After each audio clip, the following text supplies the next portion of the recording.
سالو تلموند وأهلا وسهلا فيكم بدرس جديد من سلسلة تعلم اللغة الفرنسية على قناة لينجو. بدرسنا اليوم رح ناخد لي برونوم غولاتيف، بالعربي فينا نترجمهم ضمائر الوصل اللي هن مثل الذي والتي والذين واللاتي واللواتي، أو الترجمة الحرفية لإلهم هي ضمائر النسبية. رح نقسمهم على عدة دروس مشان ما نخربط بيناتهم. بهذا الدرس رح ناخد الك والكي، فرح نبتدي مع بعض. أول شي شو هن ضمائر الوصل أو لي برونوم غولاتيف؟ هن الكي والك والدون والأو. كي، كو، دون، اي او. هاي الضمائر هي اللي بتستخدم لحتى نربط بين الجمل، يعني بتيجي بعد الكلمة التي تنوب عنها، هي بتيجي بدل ضمير أو اسم، وبتساعدنا لحتى نربط بين جملتين وبنفس الوقت ما نكرر الضمير أو الاسم. فضمائر الوصل بتحل مكان ضمير أو اسم لتفادي تكرار الضمير أو الاسم بالجملة، وبتساعدنا على الربط بين جملتين مثلا أو أكتر حسب الجملة اللي نحن عم نركبها. إمتى بنستخدم اللي برونوم غولاتيف؟ بنستخدمها للإشارة بوضوح للشخص أو الشيء المشار إليه أو المتحدث عنه، نعمل إشارة مباشرة لإله. بنستخدمها لحتى نعطي معلومات زيادة عن الشخص أو الشيء اللي عم نحكي عنه، مثل باللغة العربية وقت نحط جملة بين معترضة، يعني بين شخصين صغار، فمشان نعطي معلومات زيادة. بنستخدمها لوصل جملة تابعة أو جملة نسبية، يعني جملة صغيرة بجملة رئيسية.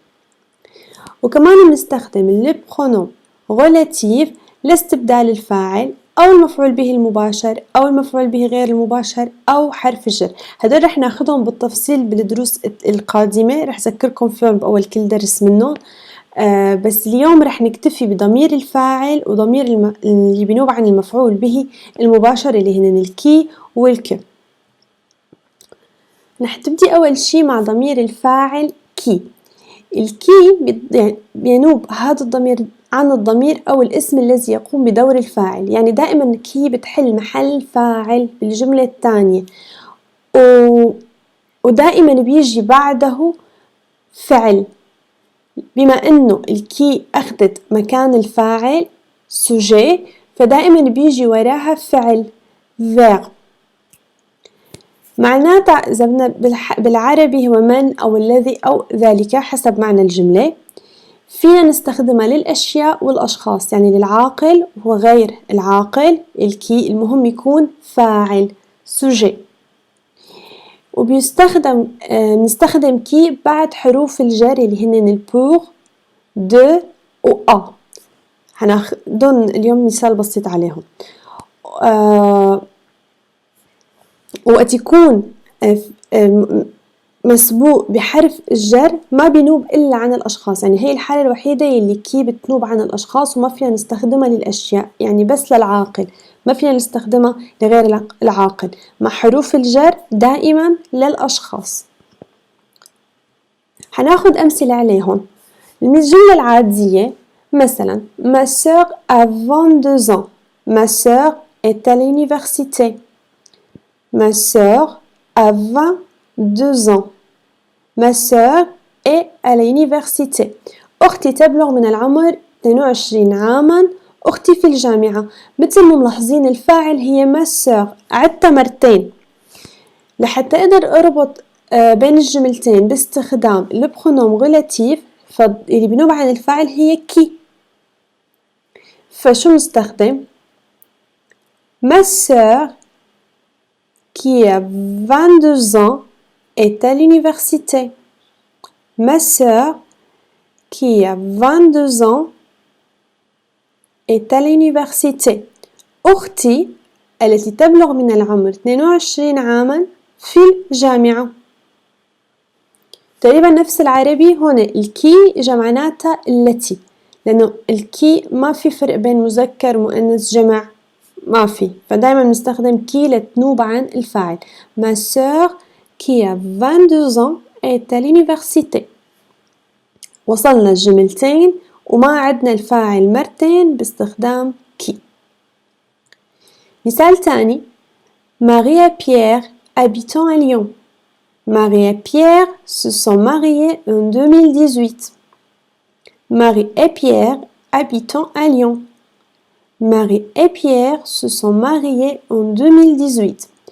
ماري وبيير يعيشون في ليون. ماري وبيير تزوجا في عام 2018.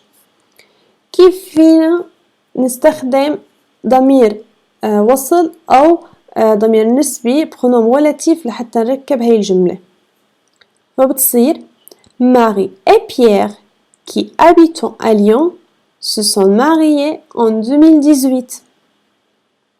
Marie et Pierre qui habitant à Lyon se sont mariés en 2018. ماري وبيير اللذان يعيشان في ليون متزوجان في عام 2018 أو تزوجا في عام 2018. فهون ربطنا بين الجملتين وما اعتزنا أنه نكرر الفاعل باستخدام الكي. ومثل ما ملاحظين هون ماري et بيير هن جمع واستخدمنا كي. تستخدم مثل ما قلنا للجمع للمفرد وللمذكر دائما نستخدم كي. مثال: Dans le salon, il y a un grand fauteuil qui est en bois. Dans le salon, il y a une grande fauteuil qui est en bois. في غرفة المعيشة يوجد كرسي كبير من الخشب. الكي هي هون remplace la fauteuil، يعني اجت مكان la fauteuil، لأنه لو ما استخدمناه كنا نقول il y a une grande fauteuil، la fauteuil et un point. أما هون حطينا الكي فما اعتزنا نعيد الفاعل مرة تانية. ودايما مثل ما قلنا بيجي فاعل هون الفعل être بقى. ودايما مثل ما قلنا بعد الكي بيجي verb فعل. هون الفعل être لأنه الكي بتحل محل الفاعل. مثال كمان: Ce sont mes amis pour qui j'ai acheté des fleurs. Ce sont mes amis pour qui j'ai acheté des fleurs. مثل ما ملاحظين هون استخدمنا حرف الجر. هؤلاء هم أصدقائي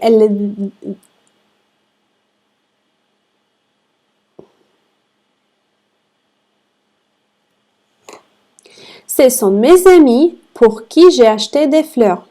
Ce sont mes amis pour qui j'ai acheté des fleurs.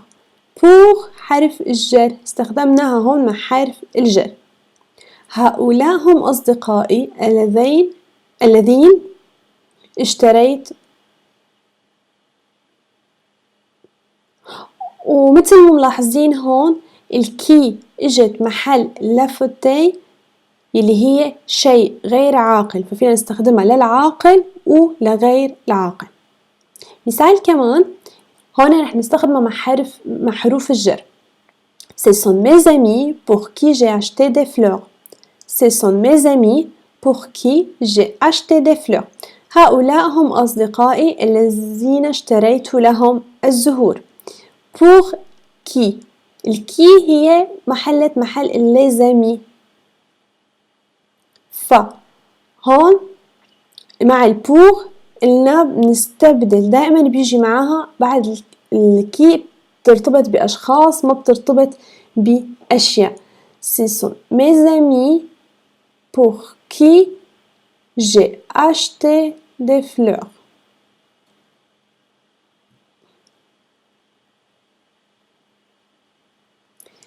La personne à qui je parle. La personne à qui je parle. الشخص الذي أتحدث معه. في نقطة كتير مهمة لحتى نميز خصوصا بالجملة parler à و parler de. parler à هي أتحدث معه parler à quelqu'un. parler de quelqu'un أتحدث عن شخص ما.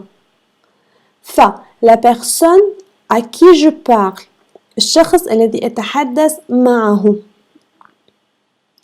La personne de qui je parle. La personne de qui je parle. الشخص الذي أتحدث عنه. بالحالتين هون الكي اجت مطرح la personne، ومثل ما ملاحظين وقت يكون معنا حرف جر ما بيجي ورا الكي verb، بيجي وراها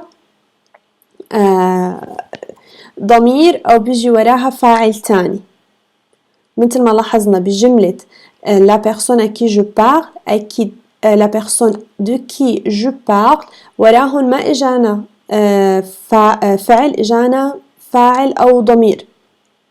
وهون نفس الشي ce sont mes amis pour qui j'ai acheté des fleurs. كمان لأنه عند حرف الجر ورا الكي ما إجاني فعل، إجاني ضمير وفاعل جديد أو فاعل آخر غير الفاعل اللي مربوط بالكي. وهون بيتم الربط بين جملتين. الضمائر النسبية الثانية للبرونوم غولاتيف أو ضمائر الوصل هن الضمير المفعول به المباشر الكومبليمون دوبجي ديريكت اللي هو الكو. فالكو بينوب عن الاسم اللي بيجي محل المفعول به المباشر اللي هو الكومبليمون دوبجي ديريكت. وكو كمان بيجي بمعنى من، الذي أو ذلك. ويمكن استخدام كو للإشارة لأشخاص أو أشياء، ومثل الكي ما في فرق بين المذكر والمؤنث والجمع، دعنا نستخدم كو. أمثلة: C'est une chanteuse. J'ai rencontré cette chanteuse à Paris. C'est une chanteuse. J'ai rencontré cette chanteuse à Paris. إنها مغنية. قابلت هذه المغنية في باريس. هون بما أنه بدنا بديل عن المفعول به المباشر فهن رح نستخدم الكو. فبتصير الجملة C'est une chanteuse que j'ai rencontrée à Paris. C'est une chanteuse que j'ai rencontrée à Paris. فالكو اجت مطرح cette chanteuse اللي هي هون مفعول به للفاعل الجو اللي هو أنا، و ai rencontré التقيتها أو قابلتها. c'est une chanteuse que j'ai rencontrée à Paris. إنها المغنية التي التقيت بها في باريس. مثال كمان: J'ai acheté un nouveau pantalon. Je vais porter ce pantalon ce soir. J'ai acheté un nouveau pantalon. Je vais porter ce pantalon ce soir. لقد اشتريت سروالا جديدا. سأرتدي هذا السروال هذا المساء. هون بصير معنا J'ai acheté un nouveau pantalon que je vais porter ce soir. J'ai acheté un nouveau pantalon que je vais porter ce soir. لقد اشتريت سروالا جديدا الذي سأرتديه هذا المساء. فهون الكو اجت محل سو بنطلون. ومثل ما لاحظنا بالجملة الأولانية كانت الشانتوز اجت مطرح الست شانتوز كانت للأشخاص، وهون للسو بنطلون فهي للأشياء فتستخدم للعاقل وغير العاقل. Le film que je vois est très bien. Je te conseille à le voir. Le film que je vois est très bien. Je te conseille à le voir. الفيلم الذي أشاهده جيد جدا. أنا أنصحك أن تشاهده. كمان le prix des livres que tu veux acheter est 75 €. Le prix des livres que tu veux acheter est 75 €. سعر الكتب التي ترغب في شرائها هو 75 يورو. الكي جات مكان لي ليفر.